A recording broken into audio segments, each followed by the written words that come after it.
I know Mike Horrible. is sad. What? Lacking sleep because I'm trying to make trades for the Dallas Mavericks because this team ain't it. I was trying to trade for Brandon Ingram again last night. I was like, okay, let me see if I can New figure Orleans this. is horrible. He's got too much money. It's $36 I know. million. I couldn't. I put like 7 people on the trade, Kevin. I couldn't match it. I was trying to make our team better. I couldn't do it. I'm doing really well today, though, Kevin, because we are now 24 hours away exactly from starting our show at Martin House Brewing tomorrow. Disagree. Hold on. 23 hours and 58 minutes away. All right. So you don't count crosstalk when we do it with the morning show, but you do count that's a good point. You know what? We're now Because we have to be on Zoom tomorrow. 23 at hours and 43 9:40ish. minutes away. about 2 days away from doing crosstalk. One day away. It's about to. Like, it's more than 1 day. But we will be at Martin House Brewing tomorrow in Fort Worth. We love Fort Worth. You know how we love Oh my TCU, God, yeah. and we love Especially the Fort Worth. drive. Come on, So Mike. what you were saying is, well, I'd love to live in Fort Worth. I'd rather live in Fort Worth than Dallas, to So be you could be honest. next to the Nut Company. Oh, yeah. I was next to the nut company. I could walk to the vending nut company back in the day. Now I have to drive there 45 minutes. So what you're saying is that we could be the Pelicans and that would be worse?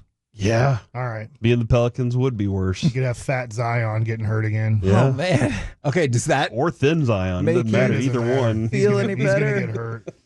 All I right. don't know. This team sucks. Okay. So do you blame the shoe for his injury now, or do you blame him? You know, I'm not going to blame the shoe, but I guess my question is, do we need to change the first segment? Because we were going to talk about Mavericks to start. We can pivot to something else if No, you let's guys talk about prefer. Okay. This team ain't winning 55 games. I take that back. Okay. I'd like to say 11 games into the season, my prediction was 55 wins.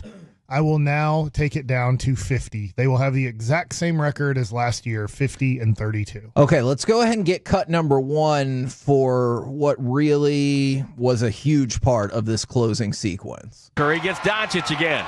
Screen by Draymond. Curry gets Lively again. He wants the three. Yes, he does. Backs up, shoots a deep three over Lively. It's good! It's good! Now, the Mavericks had a 7-point lead. I believe they had a 92.3% win percentage. It was looking really good. They got closed out on 15-5. And so it really just fell apart. Obviously, Steph Curry was a driving force behind that. He got his go-to-sleep three-pointer and everything like that. What, besides just Steph Curry, what did we see in the last, let's say 4 minutes that's not going to work? I get it. He's raining threes, but They made the finals, so I have to take that into consideration. Every team now this year, all they do is put Luka in a pick and roll for the last 5 minutes of the game, and they go, Luka's going to have to guard the ball every possession to finish. Yeah. And then, unfortunately, if that doesn't happen, then we have little Kyrie on Michael Porter Jr., which is an 8-inch mismatch. And so he wins the game against you.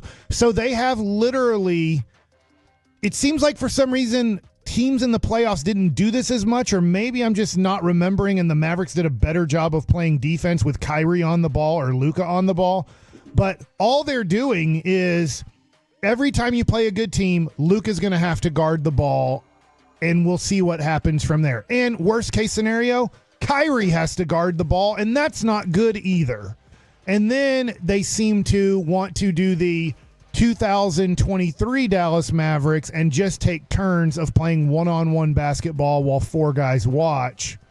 And so you're like, why are we going back to that? We saw how many times that lost games in 2023. Why are we not playing more of the 2024 Dallas Mavericks style of basketball where, eventually probably Luka and Kyrie are going to be the guys taking the shot, but there seems to be a little bit more movement, a little bit more what are they about to do from the defense? Now it's like, we know what they're going to do. They're going to jack up a crap shot. Yeah, and who knows, maybe that is just kind of waiting till later for that to develop rather than show all your plays now. I don't know.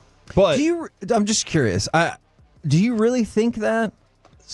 I said maybe. Okay. So, but here's 2 things that Jason Kidd said last night.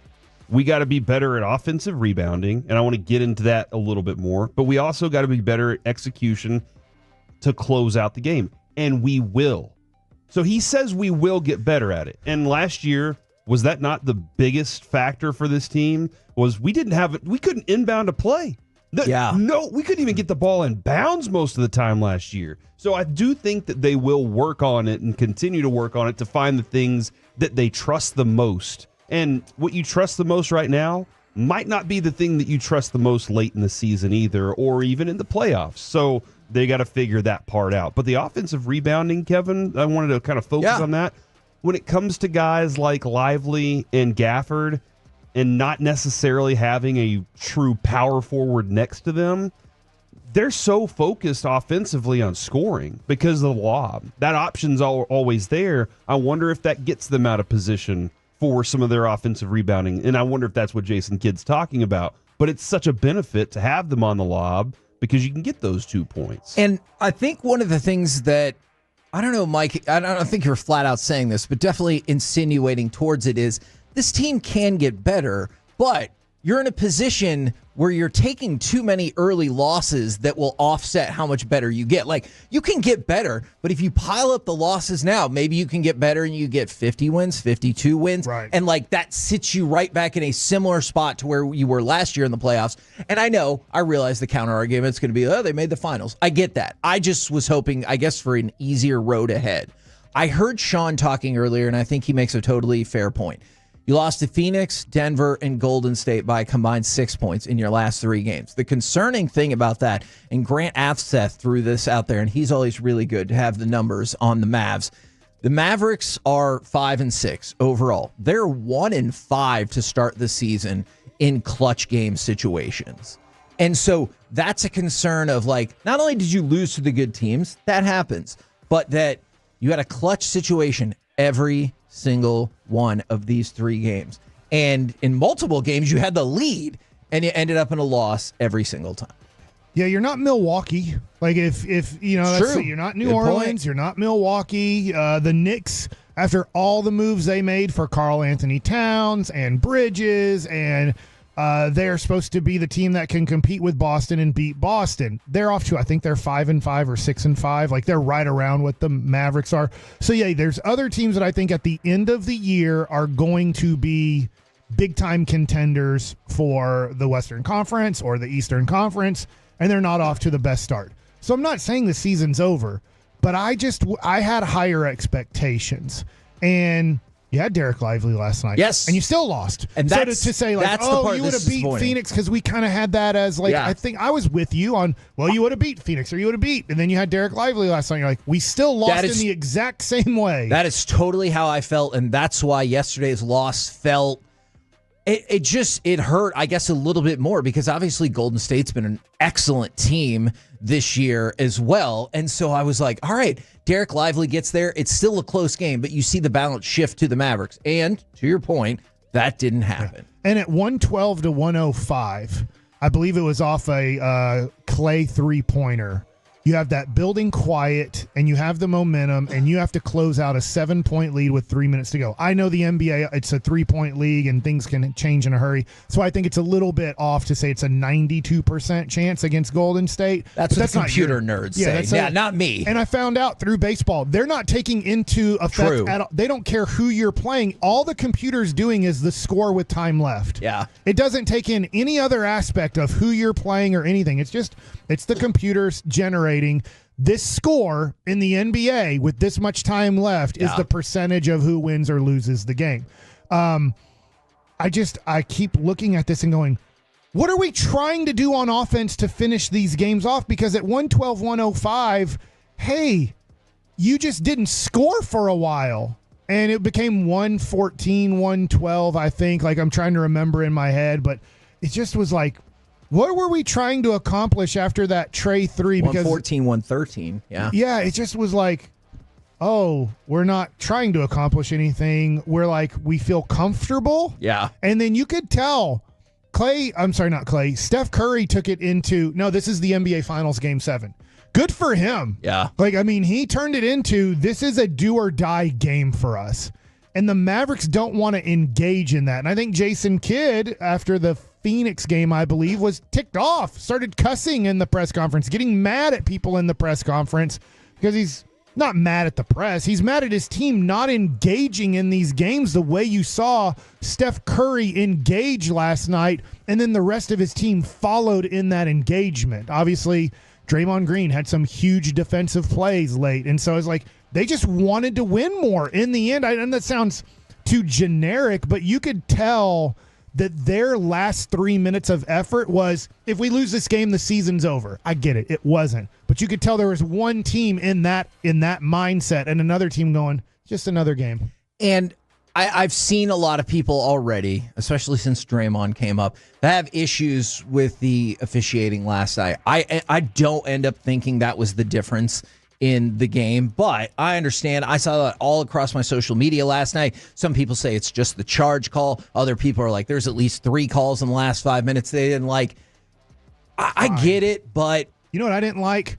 I didn't like when there was a possession that didn't go the Mavericks' way, and Luka is looking at the referee making his point while a guy cuts to the basket for an uncontested dunk. So I saw that as well. It was not this play. I believe it was in the third quarter, and I don't know why it stuck out to me. But while the ball handler is coming down on the left side, Luka's guarding him. Now, he's several feet off, but he's like staring at the ref. Then Golden State calls a timeout. He, instead of walking to the bench, he walks right to the ref, and he needs to complain because he thought he should have got an and one on the other side. And quite frankly, I don't know if I thought that was and one worthy. But the point was irrelevant. Let's say you did get jobbed on that call. That's not helping your case out. Yeah, my moment was when, and it wasn't arguing with the ref or anything, it was the three-pointer that night-nighted us when he got kind of screened by Draymond, and he was trying to make it look like he was getting just throttled over there, and he leaves Derek Lively on Steph, and I was like, that wasn't cool the way he did, but he wanted nothing to do with playing defense on that shot. He was like, they're trying to find me and take advantage of me. Please, whatever I can do, Draymond, just please grab me if you can. Yeah, I didn't really love that too much. They say that when you're not guarding the ball, you should always know where the ball and your man is. And Luka knows 2 things. He will either know where his man is or the ball, and then he'll know where the referee is to complain to. Like those, you can't swat. You only have 2 eyes, and you only have so much peripheral vision. And so they say when you're not guarding the ball, you need to know where the ball is at all times, and you need to know where your guy is at all times. And there is at all times he knows where the referees are at that he's frustrated with. So that means he can only know one other thing. Where is your man or where is the ball? He can't do the 3 things.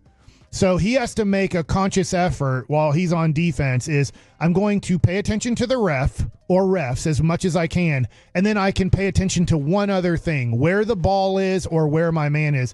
Usually he forgets where his man is.